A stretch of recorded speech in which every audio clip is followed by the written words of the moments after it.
Alison Tandry here of DIY Salvation to provide you once more a helping hand in understanding the original Dennis Stevens lecture we're presenting on this video.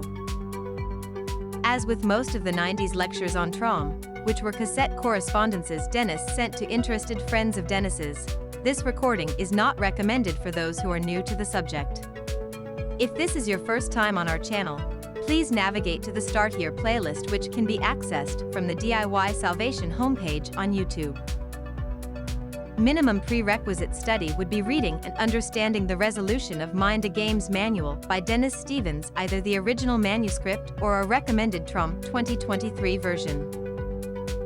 We also recommend listening to the DIY Salvation original lecture series, which is titled the Alison Tandry TROM Lectures on this channel, which will make the following a more comfortable listen for you, but not absolutely necessary.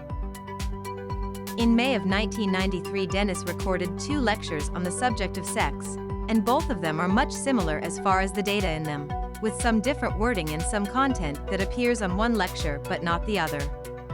I'm telling you this ahead of time just in case you want to listen to both and start thinking you are listening to the exact same lecture you were before. You're not. There are a few differences. Therefore, this introduction is the same for both lectures. Dennis will often use the word ionization, which simply means infusing a mass with a postulate. He will also use the term one games class goals set, which is best contrasted to a goals package that has all 4 possibilities. For example, in the to know goals package, you have to know and be known, to know and be not known, to be known and to not know, and to not know and to not be known. But in a game where you have one games class goals set, like to destroy, you only have to destroy and to not be destroyed. Dennis will mention a rising tone arm or rising TA. That refers to the E-meter, the electronic device used in Scientology auditing, which he is also using in TROM therapy. Without giving a course on the Scientology E-meter, know that the higher the tone arm goes, which is a dial on the E-meter, the worse the session is going. Black field refers to one's vision, seeing a field of blackness around one. Other specialized terms are from your previous study, and can be reviewed on the TROM terminology page on the bettertrom.com website if you need to look such up again. If you have done the prerequisite study, looked up your words and are still having trouble with this lecture, please leave a comment or write to us at roger@bettertrom.com and we will answer your question and leave further study help in the video's description. Alright, let's get started. Hello Greg, this is Dennis here, and today is the 28th of May 1993, and I want to take up with you this very vexed subject of sex, and in general, and in particular the To Sex Goals package. This will no doubt, this subject and the goals package and so on, will take up both sides of this tape. Let me say at the outset that the To Sex Goals package is undoubtedly the most difficult goals package you will ever come across in therapy, that a human being would ever come across in therapy. The reason for this is twofold. One is that games play is compulsive in the To Sex Goals package, because the human body has adopted gender specialisation, and the other is that that games play in the To Sex Goals package, as far as the body is concerned, is very heavily influenced by the certain considerations to do with the genetic track of the human body, particularly the ape period, mankind's immediate ancestor, the ape. The combination of those 2 factors makes this a very, very difficult subject to get apart. That's why I'm giving you this information on the subject of the To Sex Goals package. Without this information on this tape, it's very doubtful if anyone would get the package apart without having to do the research that I've done in order to get the package apart. Do you follow what I mean? And to save you having to do this research, I'm giving you the data. With the data, you can get the package apart rather easily. But without the data, you'd have to simply sit down like I did and discover the data and find out why the package is not erasing. But with the data, it comes across rather easily. Okay. Now, the very first thing we need to know about this subject of sex and the way we're using it in this technology is that I'm using the word sex both as a noun and as a verb. In the English language itself, the word sex is only a noun. Sex is not a verb in the English language. But I have verbalized the noun and I'm using sex as a verb quite intentionally and quite purposefully and for simplicity's sake. There is no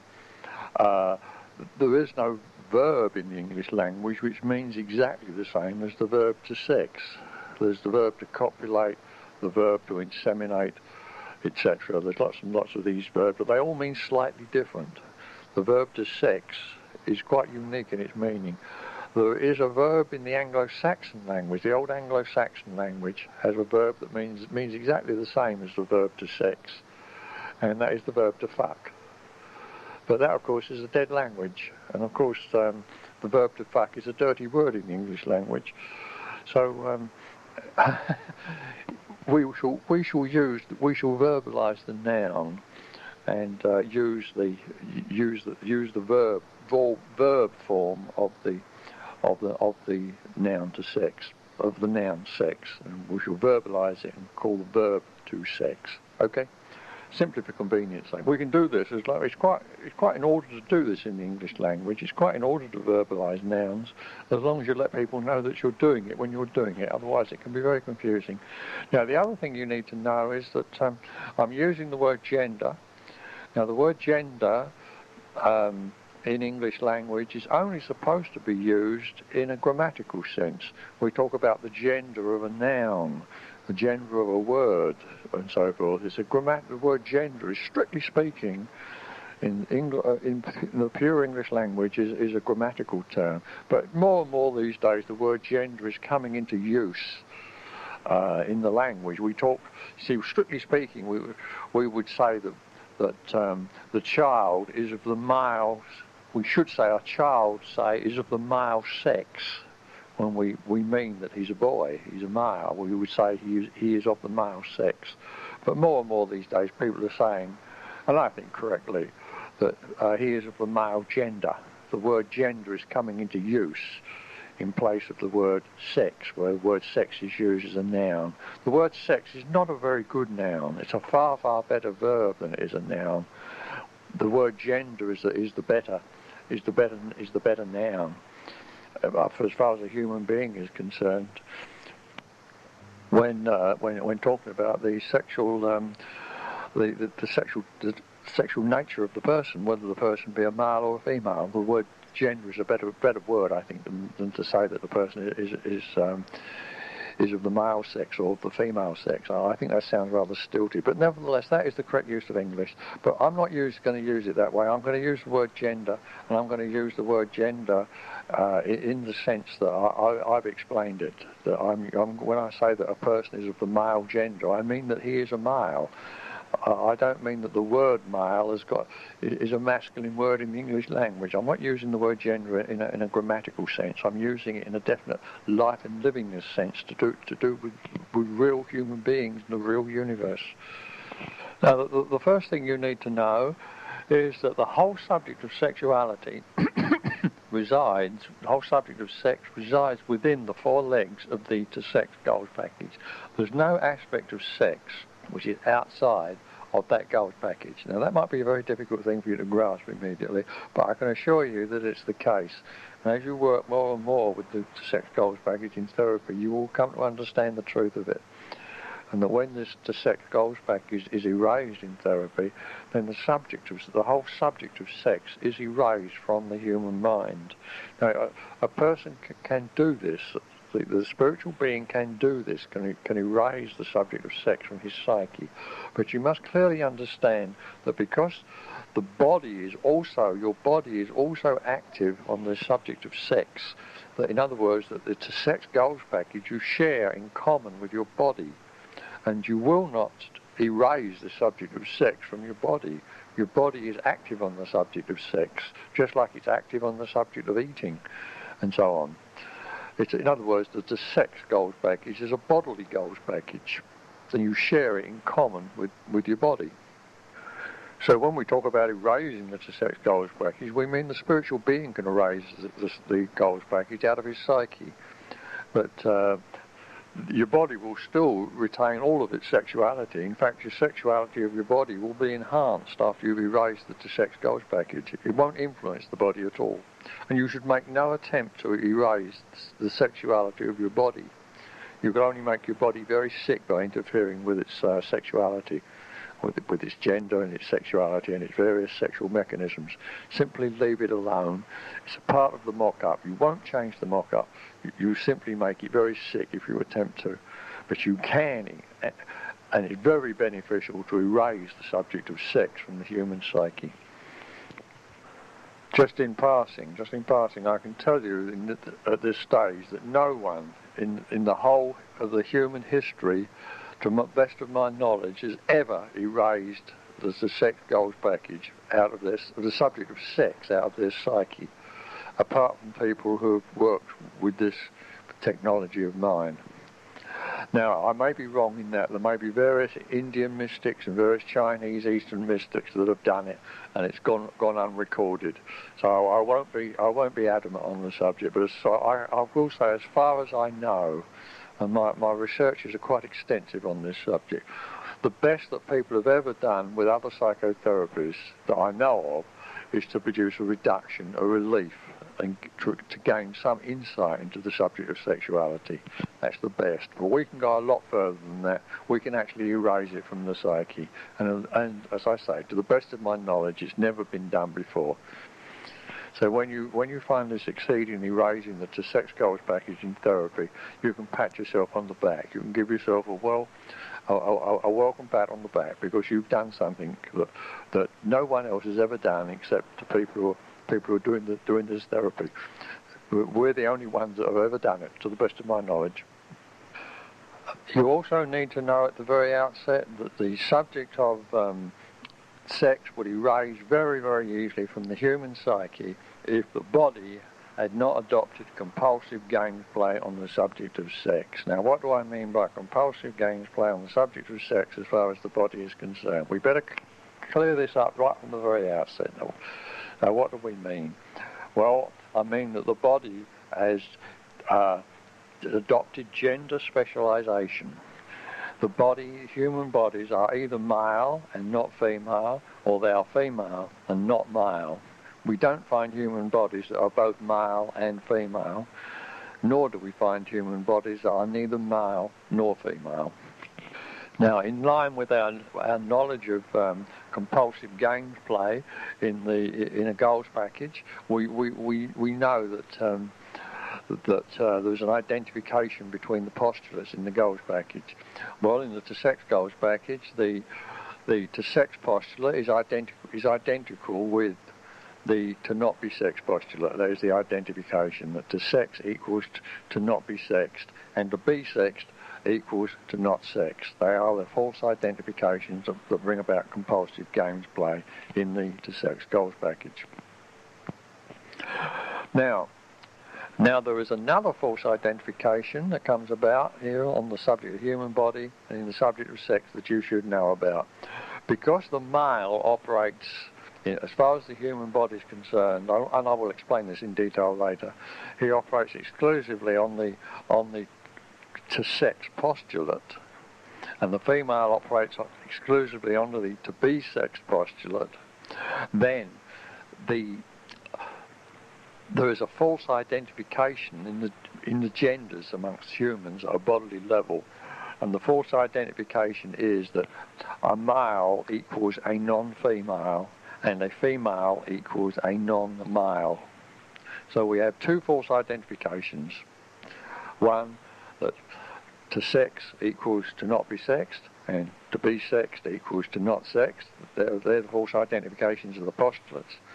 And that we have the false identification of the genders. We have a male equals a non-female and a female equals a non-male. And all of those both of those identifications are false. They're all false identifications, but they are extant, and you will find them. Your body subscribes to them and believes in them quite implicitly. And if it weren't for this fact, if it weren't for the fact that you're attached to a mock-up, you're attached to a body, you're attached to a genetic life form that is so devoted to compulsive gameplay on the subject of sex, then if it weren't for this, then the sex goals package would be raised rather easily in therapy. It is the body component that will bug you all the time. If it was simply, in other words, if you were a free spirit wandering around in the universe and you weren't attached to a body that had adopted compulsive gameplay, then the sex goals package would be a very easy one to erase.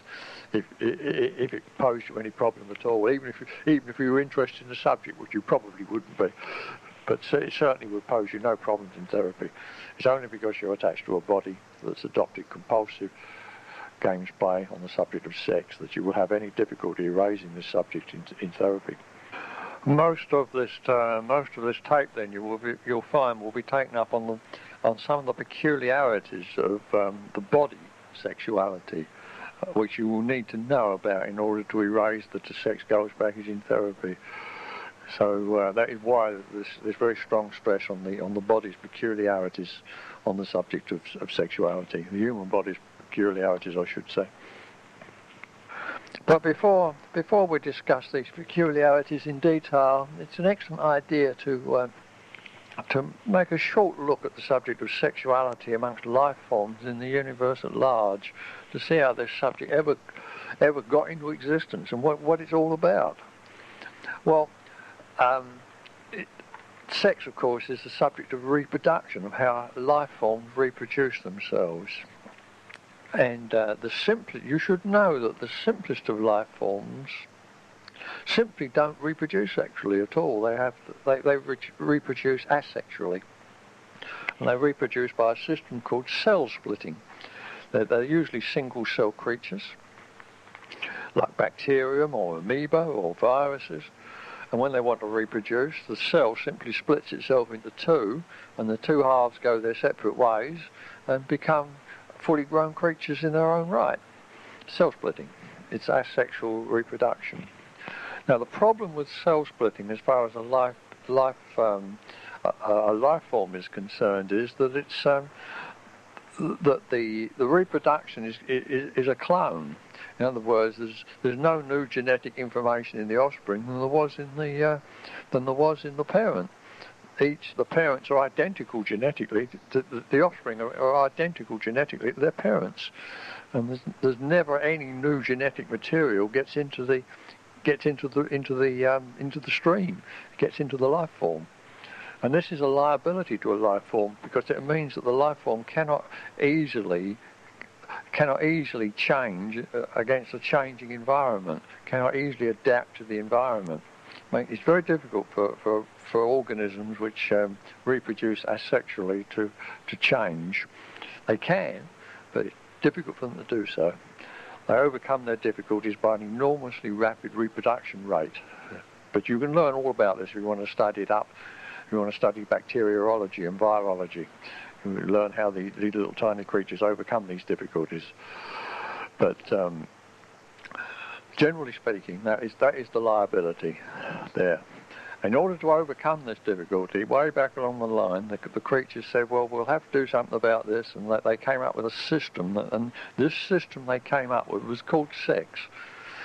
The system was called sex, and they reproduce sexually.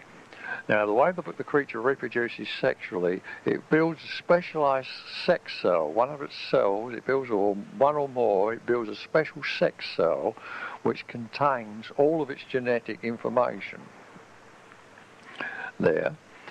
And it's set up in such a way. It's not an ordinary cell, it's a special cell, and it's designed to fuse with the sex cell of another creature of its own type, which may have a slightly different genetic pattern. And the two sex cells fuse, and they become a separate organism. And the separate organism has 50% of its genetic information from one of its parents and 50% of its genetic information from the other one of its parents. And the offspring thereby benefits from having the genetic information of both of its parents, and this allows it to survive better in the universe. And it really does. It's a wonderful survival mechanism. It's sex in the universe. It gives the creatures that reproduce sexually a definite edge over those who reproduce asexually. Nevertheless, you will still find creatures, simple creatures that reproduce asexually. You can see them. You buy even a cheap microscope and go down and get a bit of pond water and put a drop of it under the slide of a microscope. You can sit and watch the amoeba and the paramecia reproducing by cell splitting and so forth. They're doing it all the time, all day long. Millions and millions of them or thousands and thousands of them in a drop of pond water. You'll watch them. They're all there doing it. They're still doing it. They've been doing it for millions of years, and unless mankind blows the planet up, they'll still be doing it in millions of years' time. The system does work, asexual reproduction. But that doesn't concern us. We're concerned with the sexual reproduction. Now, the two cells, these two specialized sex cells, one is called a female cell and one is called a male cell. The difference between the two cells is quite interesting. The male cell is the mobile cell, the active one, and it seeks out the female cell. The male cell is usually very small. Its main characteristics is mobility, and it's simply nothing else but a mobile mass of genetic material. It has usually a very short life. It doesn't live very long, but it's mobile. The female sex cell is much larger. It's also called an ovum or an egg. It contains a lot of food material, so it can live for a long, long while, and it's not mobile. It stays put, and it relies upon the male cell to come to it. And the male cell fertilizes, as we say, the female cell. The female cell doesn't seek the male cell. The male cell always seeks out the female cell. So there's the difference between those two types of sex cells. This is common for all creatures that use sexuality. They always have both male cells. There's the male cell and the female cell, and the male cell is the active one, and the female cell is the large one that stays put. And it's the female cell which, when fertilized, becomes the new creature. You might say the little tiny male cell disappears inside and is absorbed by the ovum. That would be another way to put it. But nevertheless, it still contributes half of the genetic material to the egg. And then the egg goes ahead and cell splitting takes place, and the egg then grows into and becomes the new creature. And so on, as you can read about in the biology textbooks. Now, this subject of the sex cells is very important to the subject of sexuality, because as far as the body is concerned, as far as your body is concerned, the whole subject of sex is the game of the sex cells. That is its total. That is the totality of it as far as the body is concerned. The whole of the body's sexuality is devoted to getting its sex cells married up with the sex cells of someone of the opposite sex. That is the whole idea. So it's as far as the body is concerned, the sex is the game of the sex cells. It's the sex cells game. So bear that in mind. That the sex cells is the be all and end all of the body's sex game. They've got no other purpose as far as the body's concerned, except the subject of these sex cells. That is it. That's sex as far as your body is concerned, is the sex cells. Now there's a number of systems too. In fact, there's two well-known systems of operation that creatures use to get their sex cells together and so forth in the universe. And the first of these is what we call the bisexual creatures. Now this was no doubt the first system. And a bisexual creature is also known as a hermaphrodite. Bisexual, hermaphrodite mean the same thing. And it means that the creature, its body contains both male and female sex cells. It's a hermaphrodite, it's a bisexual. And the creature its male sex cells cannot fertilise its own female sex cells. There's a device, usually there's a device to prevent this from happening. But nevertheless, the creature's male sex cells can fertilise the female sex cells of another creature of its type, and also its own female sex cells can be fertilised by the male sex cells of another creature of the same type. A good example of the hermaphrodite, the bisexual, is the earthworm. All earthworms are bisexuals. And many trees are bisexuals. They have both male sex cells and female sex cells. And other trees are not bisexuals, but we'll go into that in a moment. I'll tell you what the other system is. They're not bisexuals, but some trees are, some trees aren't. Earthworms are, and so on. That's the bisexual system. Now, it's a very, very efficient system, the bisexual system is, and from a biological point of view, there's no the only reason that's known of, that I know of, that's known of why a creature ever got off of bisexuality, bisexual system of reproduction, is because of increasing compulsive games playing, the sex goals package. That leads to gender specialisation. And that is the second type of system that the creatures use. They cease to be bisexual, and they become unisexual. They become either males or females, and not both. Now, some trees are like that. Some trees are masculine trees. Some trees, they have feminine trees of the same type. And most higher, so-called higher mammals are of that type. They're either male creatures or they're female creatures, and they're not both. And certainly the ape family falls into that category, and human beings fall into that category. They only contain, the male's body only contains male sex cells, and the female body only contains female sex cells. And that's what we call gender specialisation. When we say gender specialisation, it's a phenomenon of the sex cells. It's not a phenomenon of anything else. It's simply a matter of that a male body is a body that only contains male sex cells, and a female body is a body that only contains female sex cells, and that's the gender specialisation at a sex cell level, and that is the only level that really means anything.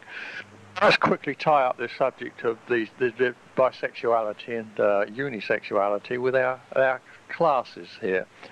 Our logical classes. A bisexual creature, because it can be both male and female, so it can hold that class, and in any particular sexual encounter it can be male and not female, and in another sexual encounter it can be female and not male. The only thing that it can't be is neither male nor female. So 3 of the possible 4 classes the bisexual can occupy. He can be both male and female. He can be male and not female, and he can be female and not male. I say he, I should say he or she. But so 3 of the 4 classes the bisexual can handle. But the uni-class creature can only handle one of the classes. He can't be both male and female, but he can be either male and not female, or female and not male, and he can't be neither male nor female. So he can only be in one of the classes. So bear that in mind. When the creature stops being bisexual and takes up unisexuality, each individual creature drops 2 of the classes. The bisexual can occupy 3 out of the possible 4 classes. The unisexual creature can only occupy 1. He's either a male and not a female, or he's a female and not a male. That's 1 out of the 4 classes he can occupy. So it's important to grasp that. It follows immediately from that it's very hard to conceive of a bisexual creature having any sexual problems. If you think about that, it would be, because he's both male and female, there can't be any great conflict in his mind between masculinity and femininity, can there? And that's the basis of all conceivable problems on the subject of sex. You see, you're bisexual, doesn't have any sexual problems.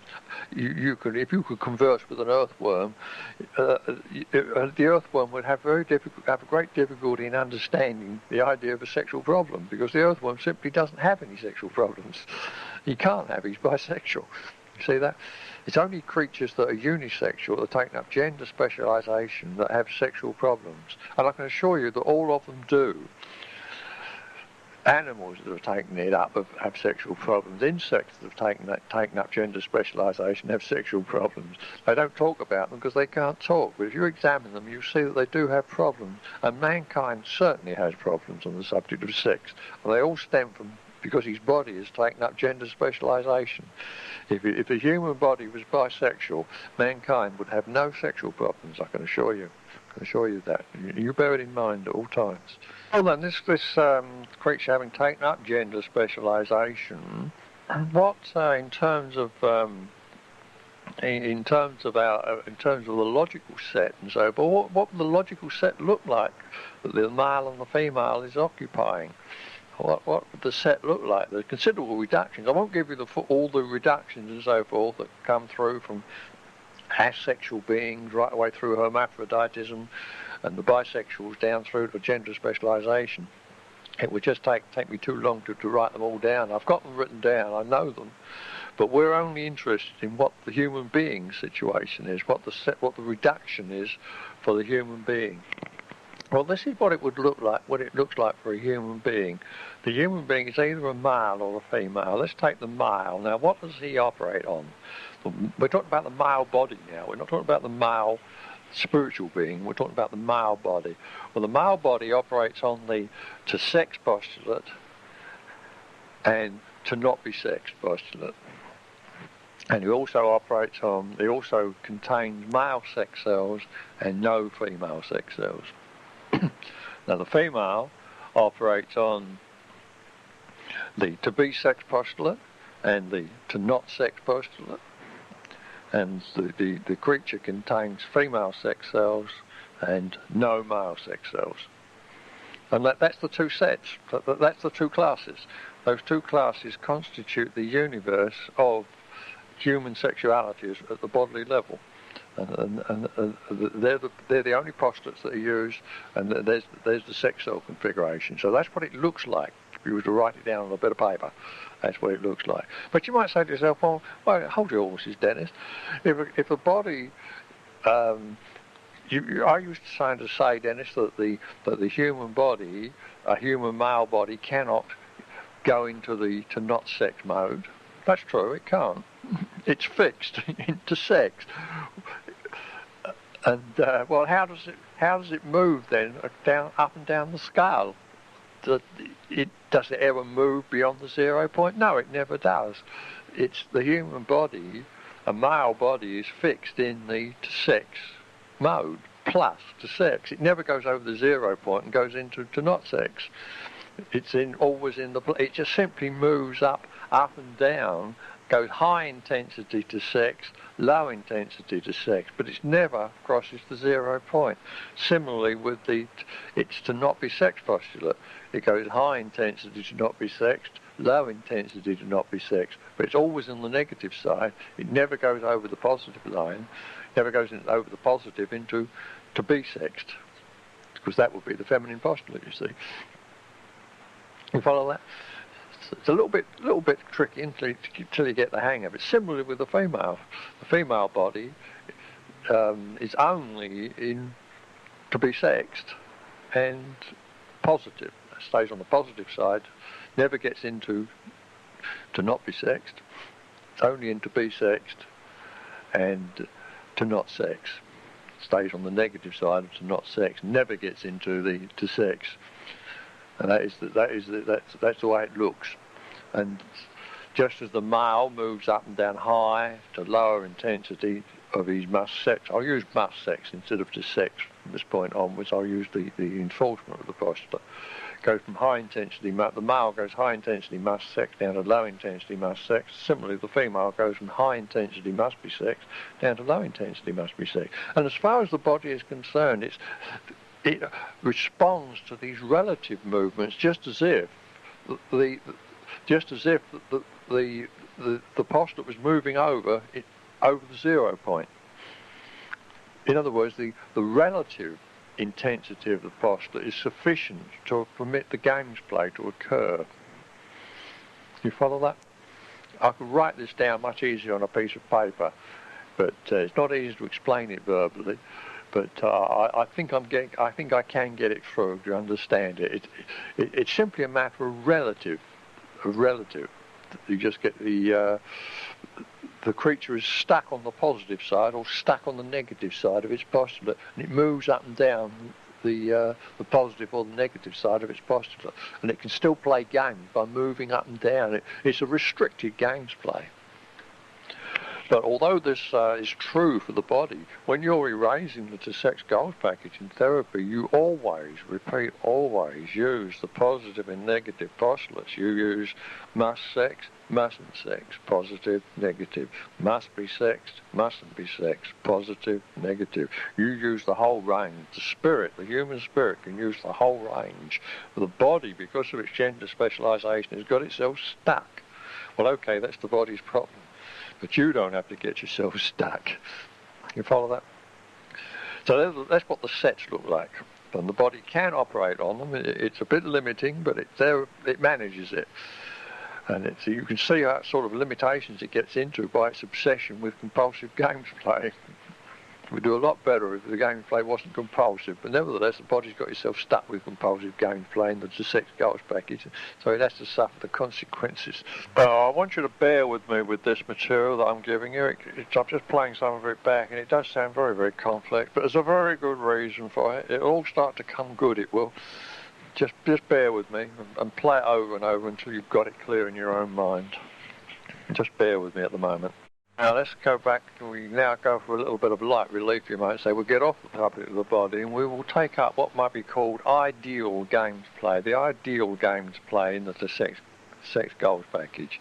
The body does follow this within its limitations, and this is an ideal version of games play there in the sex goals package. The game would start with the male. He's the active one, the moving one. He directs a must-sex postulate at the female. The female, we're talking about human beings here, and the female would, detecting this must-sex postulate, she immediately goes into her mustn't-be-sexed mode and opposes the postulate. Immediately, sexual sensation is generated at the boundary between these opposing postulates, and both the parties enjoy the generation the generation of this sexual sensation.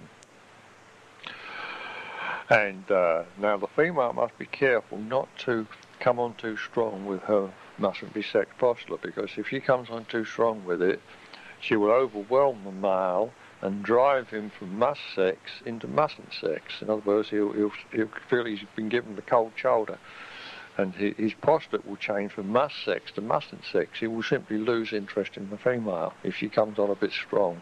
And if this happens, the female immediately notices that he's flipped from must sex to mustn't sex. Now, he's now in mustn't sex, she's in mustn't be sex. They're now occupying complementary postulates. There's no more sexual sensation being generated between them, and the game has ended. So to keep the game going, now she has to do something about it. She knows she's come on a bit strong. So what she does now, she flips over to must be sexed. She flips over to a positive postulate. She gives him the come hither sign. And as soon as she goes into must be sexed, and he's still in mustn't sex, the postulates are again opposing each other. Sexual sensation is again being generated, in which they can both sense and enjoy, but immediately this happens, the male, of course, he now sees the come hither signal, and he regains his interest in the female, and he now flips back to his positive must sex postulate. She, of course, senses this, and immediately she senses it, in order to keep the game going, because they're now got complementary postulate situation again. In order to keep the game going, she now has to flip over back to a negative, to a mustn't be sexed, and thereby keep the sexual sensation being generated. So what it amounts to is that the way it works out, that no matter which postulate the one player creates and directs at the other one will mock up and generate and put out the opposing postulate. And so you'll always get the sexual sensation being generated. Now this becomes what we call a ritual mating dance between the couple. And it just goes on and on and on. They circle round and they get closer and closer and closer during the game. And eventually the terminals close completely, but they're still, the game is still being played exactly as I've mentioned it, until physical sex is embarked upon. And even at the point of physical sex, we get this same postulate structure occurring at the physiological level. Male's must sex postulate at the physical level, effort level, becomes a forward pelvic thrust. The male's mustn't sex postulate becomes a backward pelvic withdrawal. The female's must be sex postulate becomes a backward pelvic thrust. And finally, the female's mustn't be sex postulate becomes a forward pelvic withdrawal. Now, as you examine these physical efforts, these bodily efforts which occur during coitus, as you examine them, you're immediately struck by the fact that there's no difference physically between the male's must sex postulate with his forward pelvic thrust and the female's mustn't be sex postulate, which is a forward pelvic withdrawal. Similarly, there's no difference between the female's must be sex postulate of a backward pelvic thrust and the male's mustn't sex postulate of a backward pelvic withdrawal. The two, it's simply a matter of a rose by any other name smelling a sweet. You see, there's no difference between the forward pelvic thrust and the forward pelvic withdrawal and the backward pelvic thrust and the backward pelvic withdrawal. There's only the two motions involved, you see. So when we say, and this is exactly what we would expect to occur because of the identification, the false identification between must sex and mustn't be sexed and must be sexed and mustn't sexed in the to sex goals package at the bodily level. Because of this false identification, we would expect these physical efforts to be identical, and they are identical. Do you see that? So when I say at the physiological level that the body is completely addicted to this false identification that must sex equals mustn't be sexed and must be sexed equals mustn't sex, must be sexed equals mustn't sex, I'm on very, very firm ground because I can prove it at an effort level in the body. It shows up at the effort level during the sex act. Now, looking at this tape, I see that we're getting towards the end of this tape, so let's just run it off to the end of the spool, Greg, and pick it up on the other side. There we are, back again, side 2, same date. Now, there's one other physiological muscular action which I haven't mentioned that goes with these sexual postulates. First of all, we'll take the female. The female, when she's in her must be sex mode with her backward pelvic thrust, with the backward pelvic thrust is a relaxation of the muscles of her vagina and also a relaxation of the sphincter muscle on her rectum. When she goes into her mustn't be sexed mode, the the muscles in her vagina contract, closing the vagina up, closing the tubing off, and also the sphincter muscle in her rectum contracts. Similarly for the male when he's in his must sex mode with his forward pelvic thrust, he hasn't got a vagina, of course, but when he's in his must sex mode, the sphincter muscle on his rectum will contract, and when he goes into his backward pelvic withdrawal, his mustn't sex, the sphincter muscle on his rectum will relax. Now, the significance of these will come about, I'll explain later. There is some significance while I'm mentioning it. Okay, now we'll press on. Now, obviously the immediate effect of the immediate effect of the vaginal muscle contracting in the female's mustn't be sex mode is allows her to grip his penis when he's thrusting with his forward pelvic thrust. As it thrusts into her vagina, she grips it, and that increases the sexual sensation. And then when he withdraws his penis, she relaxes it, relaxes the vaginal muscle, and on the return action. So the effect of this is to enhance the sexual sensation in the coital act between the partners. That's the immediate effect there. Now the coitus proceeds usually at a more and more frantic rate until a point of orgasm is reached. Now orgasm has its own definite postular structure, and it's one that you should know. Orgasm is reached at a definite point in the cycle. Now the male achieves orgasm when he becomes convinced that he has deprived the female of her mustn't be sexed postulate and has driven her from mustn't be sexed into must be sexed. That is orgasm for the male.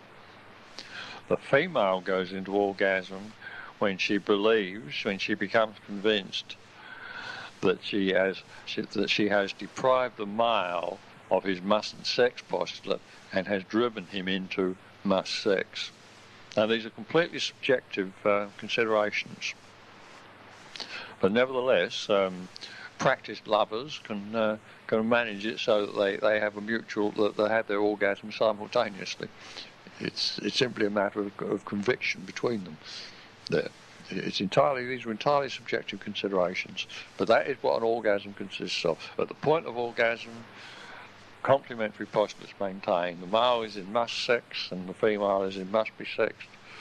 Sexual sensation drops after the point of orgasm, and everything drops off to zero. The act has been completed. The ejaculation of the sperm occurs, and some few hours later, if all goes well, one of the sperm will meet up with the female egg cell and fertilise it, and the female will be inseminated and become pregnant, which is the whole purpose of the game as far as the body is concerned. Now, when you examine these various physical efforts at the bodily level during coitus, although they do make sense during face-to-face coitus, which is what is normally practiced by mankind, by human beings, they make a lot more sense when the male enters the female from the rear, which is the ape mode, the original mode of the ape. For millions and millions of years, man's ancestors, the male entered the female from behind. This so-called missionary position, where the couple are facing face to face during the sex act, is a Johnny-come-lately. It's only in the last few thousand years there. So it's no surprise that the physiological efforts at the bodily level make a lot more sense and it's worthwhile to trace them through, to look at them again, review them in the light of what I'm saying now. They make a lot more sense when the male enters the female from the rear. Well, there is the sex act at the very basic physical level in terms of the postulates, and in terms of the muscular actions of the human torso.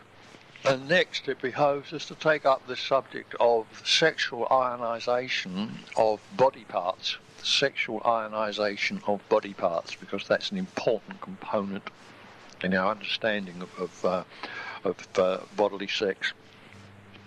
Now, the first thing you should understand, about the bodily sexual ionisation, the ionisation of the human body, sexual ionisation of the human body, is that it's fixed. It doesn't vary from 1 month to another. It's quite fixed. This is because the human beings don't have a sexual season like animals do. The apes and so forth, cats, dogs, most mammals, go into a sexual season and they reproduce during the sexual season. Then when they're out of season, they're not interested in sex at all. And but because the human being is in sexual season all the year round, his ionisation is permanent on his body. If it was permanent on the animal bodies, they would be in season all the year round. It is this ionisation that determines whether a creature is in sexual season or not. The ionisation on their body parts, sexual ionisation. Now, the sexual ionisation, as I say, is fixed in humans, and we'll now discuss what this sexual ionisation is. It starts at birth. It's faint in birth. It increases in childhood. Well, it's still faint.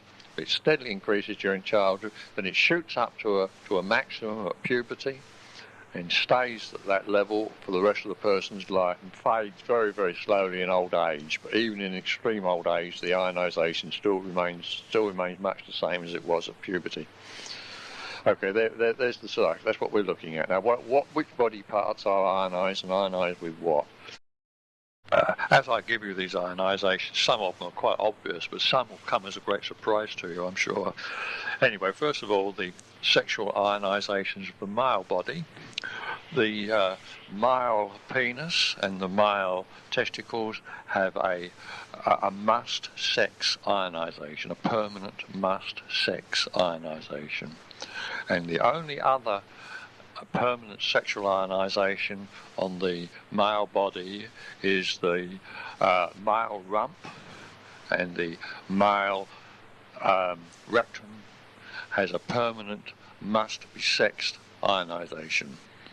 Now, the sexual ionisations of the female body are the area of the vagina, vulva, in the female have a permanent must-be-sexed ionisation. Also, the area of the rump and the rectum have a permanent must-be-sexed ionisation. And also the female, she's the proud possessor of a vestigial penis called a clitoris. And this vestigial penis has a residual must-sex ionisation. Also, in the mature female, the breasts have a transient must-be-sexed ionisation, but it's transient. It's not permanent. It's transient, and doesn't really consider us in this study because we're only interested in the permanent ionisations at this stage. So they are the ionisations of the male and female body. As I say, some of them are obvious and some of them are no doubt surprising to you. We'll take up the female ionisations first. The surprising ones there is the sexual ionisation of the clitoris. That one is not immediately obvious, and it's but nevertheless it is there.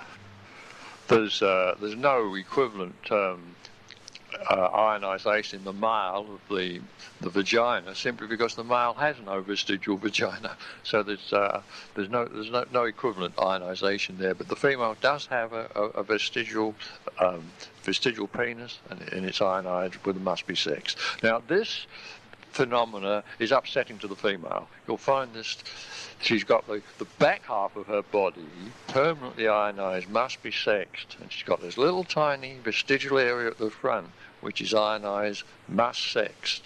Well, must sex is a male ionisation superimposed at the front of an otherwise female body with its heavy must be sexed ionisation at the back. Now,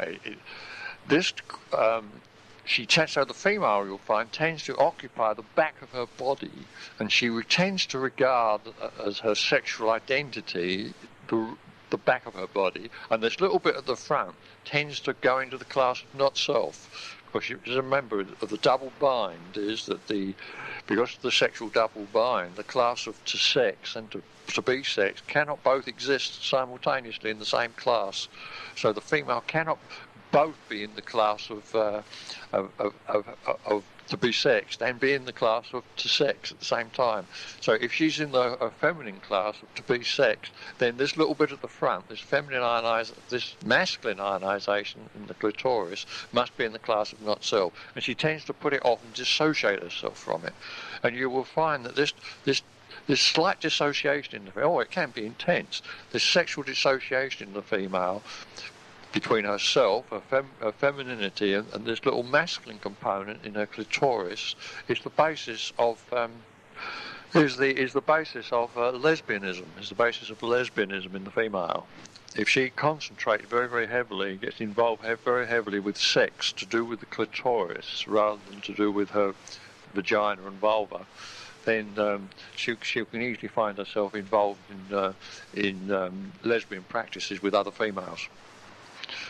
But if she concentrates exclusively on her feminine side, which is the sexuality associated with her vagina and vulva and rump, etc., then of course she escapes the lesbianism.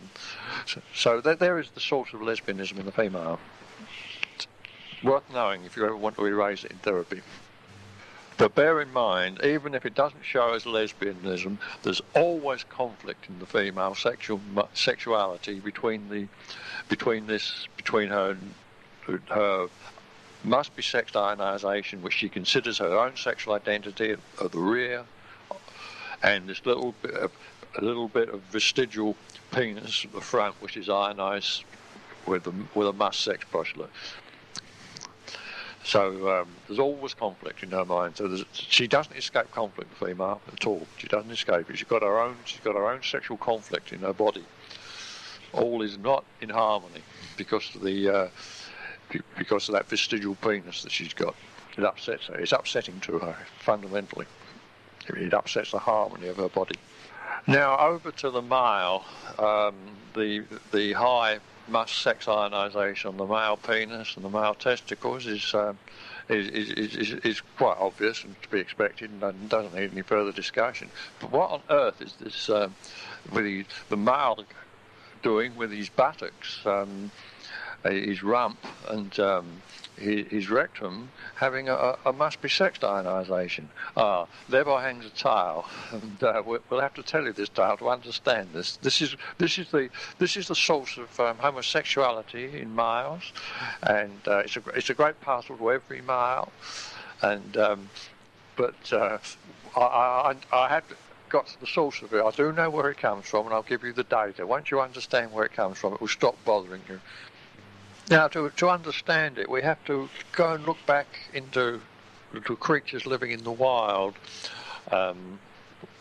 If you examine various creatures living in the wild in colonies, particularly herbivores, creatures like stags, kangaroos and so forth, you'll find one thing you're struck that in their mating season there's an enormous carnage of loss of young males in fights. They get into fights. It is well known. You can read it up in any book by any book on zoology, and you can go out into the wild and see these deers fighting each other during the mating season. What happens is that the male deer, the mature male deer, he's a big fella, and he collects a harem. He has his own harem of female deer, and he guards them quite possessively.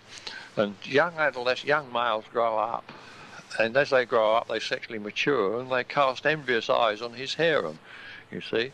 And all the time they're nosing around, trying to get a bit of sex from these female deer of his harem. And of course he doesn't care for this one little bit.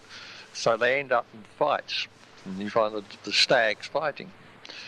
Well, the fights are to the death amongst stags and amongst kangaroos. Kangaroos got exactly the same mating habits, and the fights are to the death amongst the kangaroos too.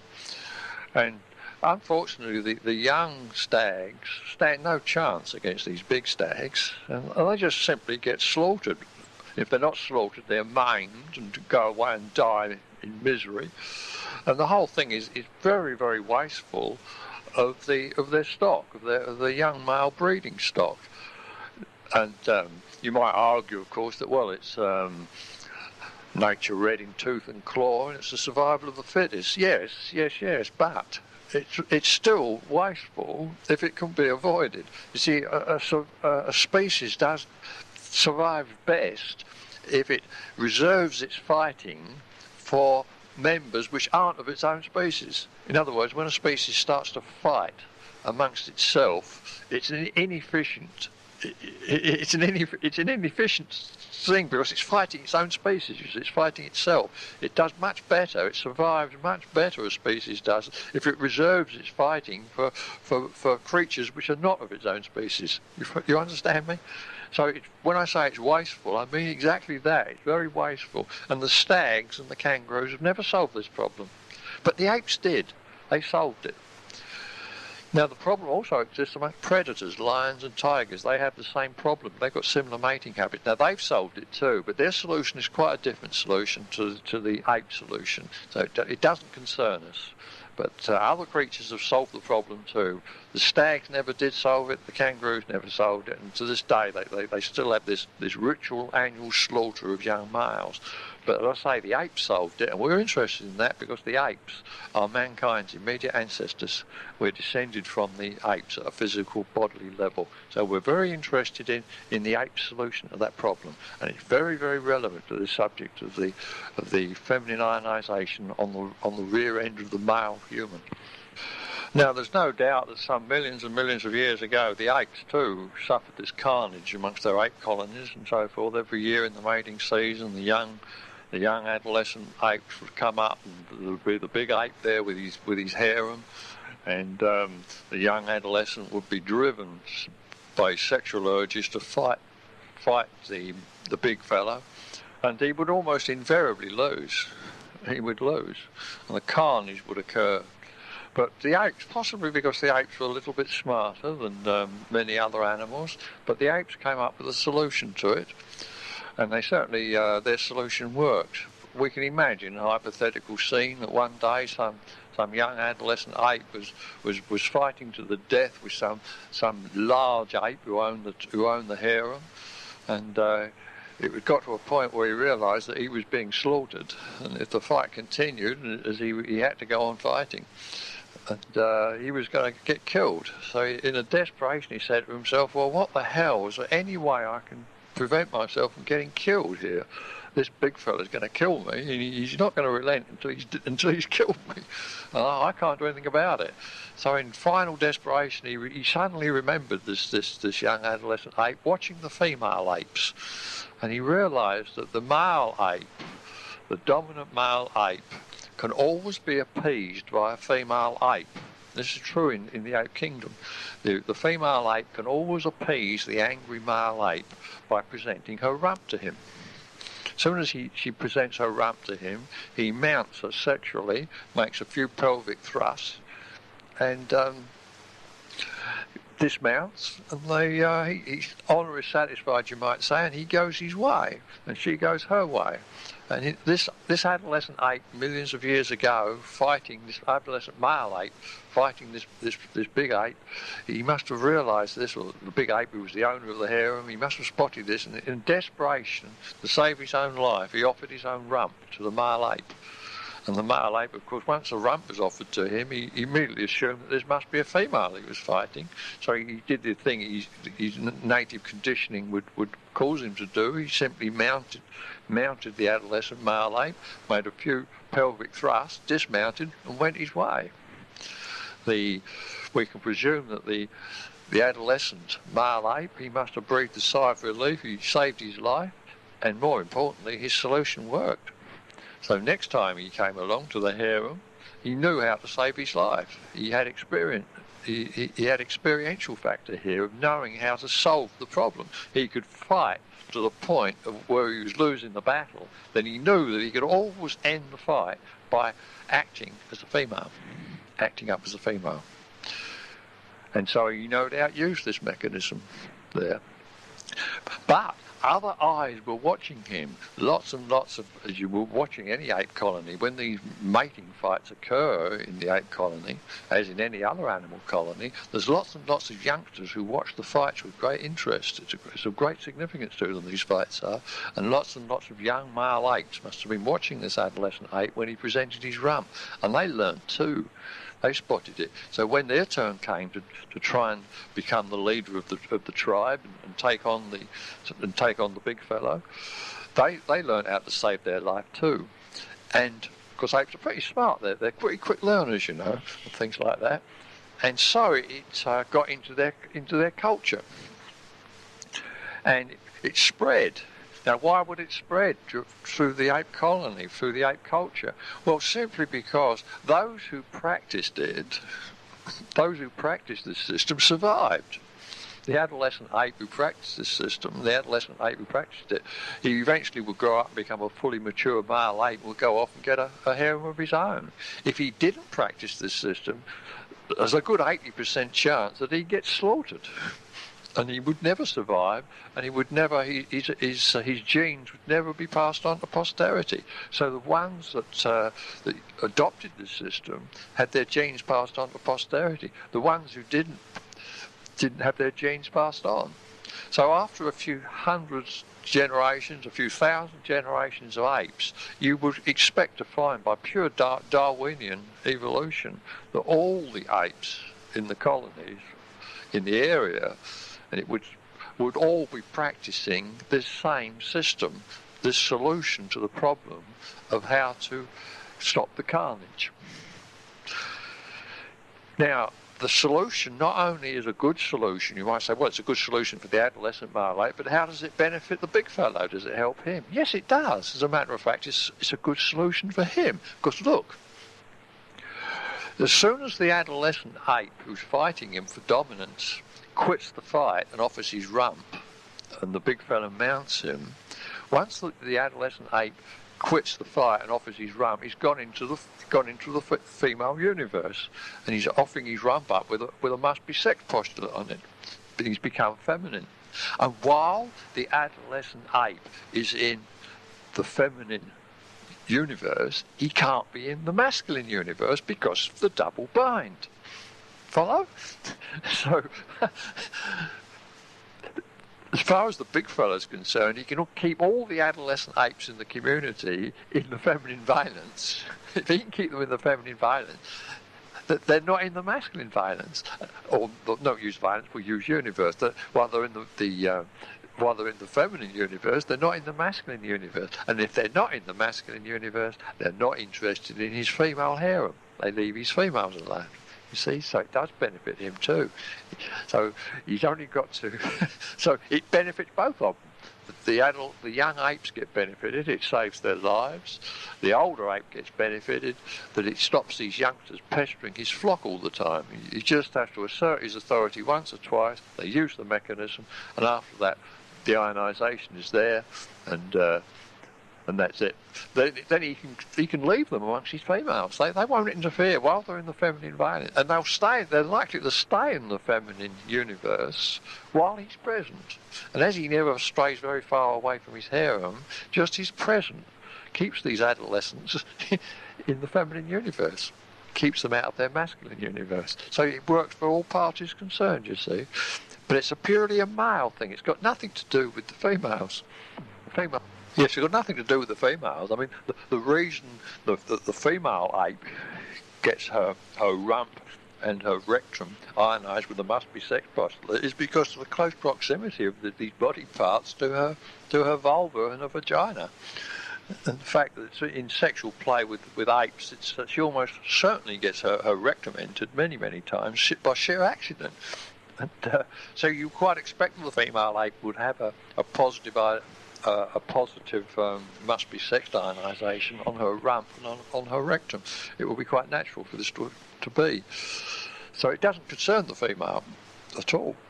In other words, she always did know how to appease the male. She simply presented her rump to him. It was the young males who had to learn how to do it to save their lives, you see, and they did learn. And most importantly for our purposes, the purposes of the human being, is that we are related to them. We are the descendants of those apes, and we have the same physiological ionisation. You see, it wasn't long from these apes before they were being born with this ionisation. It can happen. It can happen by genetics. There, that soon the apes colony, all the males eventually in the colony, by usage, by games play, would end up with their rumps positively with a must-be sexed ionisation, and well, that could only go on for a few thousand years. After that, they'd be born with the positive ionisation. It's the way the body is, you know, and you can find out about this in any book on evolutionary theory. That by simple usage, the body adapts to it eventually, and so we would expect that apes would be born, and with a positive must-be sex ionisations on their rumps and rectums. Male apes will be born, and the human beings, of course, today are males. Human beings are the same. They're just born with it. They're born with their ionisation. Now, the problem is that although this mechanism is of tremendous survival value to the apes in their colonies and in their way of life, the ionisation on the rump, the feminine ionisation on the rump and rectum on the males is of no earthly use in our society. You see that? The thing's just a complete nuisance. And because nobody knows where it comes from, you can't look up a book anywhere and find out about it, because all these sexual postulates are a mystery. Nobody knows anything about ionisation of body parts because they're not aware of them. It's just the whole thing's a complete mystery. We have a vast number of human males wandering around the planet believing they're homosexuals because they're aware of this positive this positive ionisation on their rear end, the positive feminine ionisation. The thing becomes a psychological nightmare. Just as the female tends to dissociate from the front of her body, we find the male tends to dissociate from the rear of his body. His masculine identity tends to be at the front of his body, associated with his penis and testicles. And this bit behind him, he comes to dissociate himself from. He can't be both in the class of to sex and the class of to be sex. The double bind says so. He can't do it. So he has to dissociate. If he's in the class of self and the self is in the class of must sex, then the must be sex component on his rear end must be in the class of not self. There's the dissociation.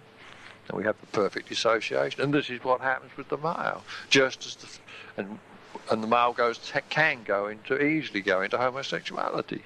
Similarly with the female, she can dissociate from the masculine ionisation on her clitoris and can easily go into lesbianism, which is just as great a mystery to the females as homosexuality is to the males.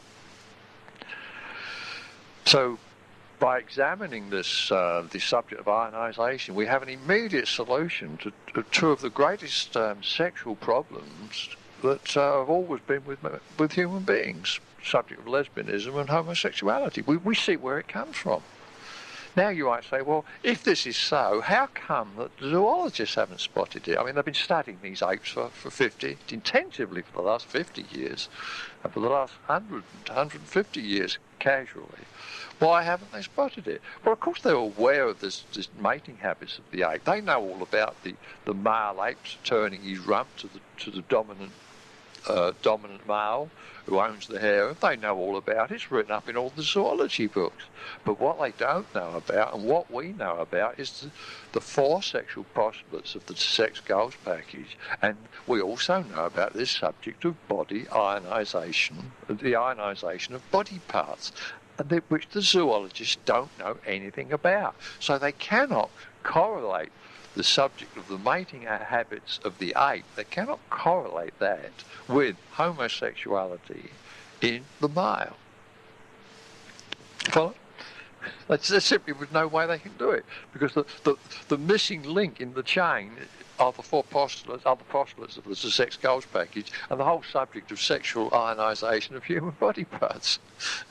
Once you know of the ionisation of the body parts, it sticks out like a sore thumb. It's obvious why. It's obvious where the human male gets the sexual ionisation of his rump from, where he gets his feminine ionisation of his rump from. And it's equally obvious that he isn't going to erase it in therapy. It's a genetic thing. It's quite natural. There's no good in fighting it.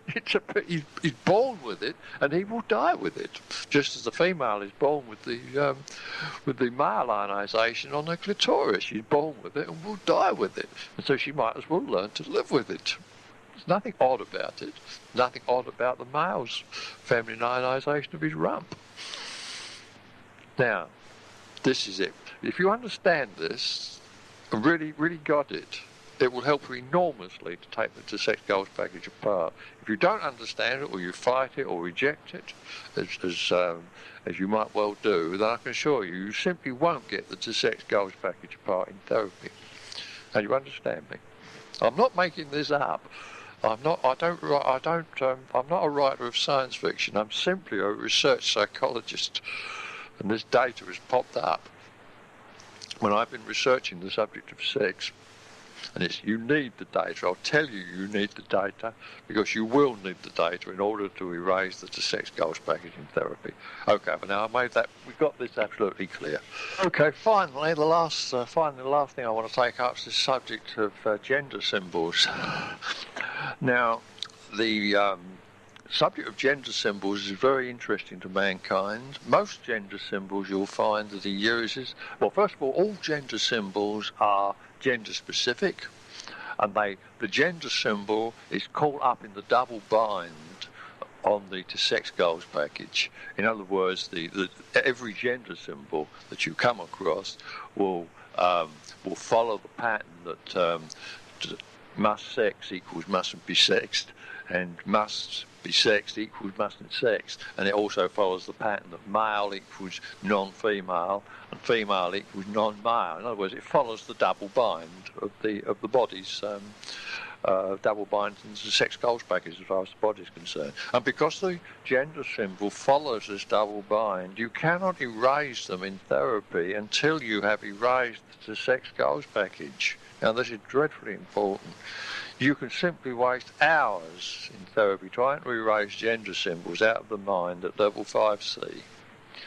And you simply won't do it until the sex goals package has been erased at level 5B. Once you've erased the sex goals package at 5B, then all the gender symbols at 5C will erase easily. Now, I'm not going to say it again. I've said it once, and that's it. That's the truth of the matter. That's the way it is. So don't waste time with trying to erase gender symbols until you've erased the sex goals package at level 5B. Now let's talk a little more about gender symbols. They're of considerable interest to mankind rather than other animals, particularly the subject of clothes. Most gender symbols are clothes. There are some that are non-clothes, but the most important ones to human beings are clothes. his gender symbols and his clothes. Now, why would this be? Well, it comes from this fixed positive ionisation of the body parts in humans.